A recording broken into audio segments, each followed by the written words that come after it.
It is finally our core values that will harness the seismic shift, because technology epiphanies are not a result of Lakeer ka Fakir Eureka moment. Her bar distracted होना laziness नहीं होता है। कभी कभी brain emotional regulation और attention को एक साथ प्रोसेस नहीं कर सकता है।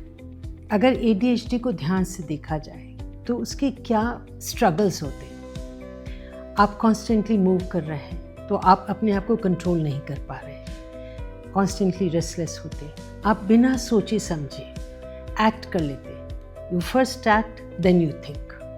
आप अपनी चीज़ों को ऑर्गेनाइज कर नहीं कर पाते तो कॉन्स्टेंटली भूलते जाते हैं, बार बार भूलते हैं, बार बार याद करने की कोशिश करते हैं, अपने काम को ख़त्म करने की कोशिश करते हैं, काम पूरा नहीं हो पाता है।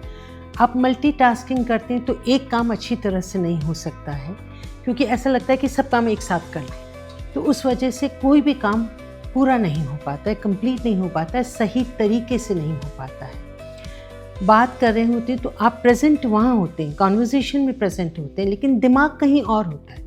हम इसे स्पेस कैडेट कहते हैं क्योंकि दिमाग तो बहुत सारी चीज़ों में घूम रहा होता है और कहीं पे भी किसी भी बात में, कोई भी कन्वर्सेशन में बिना सोचे समझे इमीडिएटली जंप कर जाना और अपना बोलना शुरू कर देना। तो ये सारे स्ट्रगल होते हैं जहाँ we don't know how to bite our tongues, we don't know how to wait for our turns, we don't know how to think and act, we don't know how to keep mentally organized.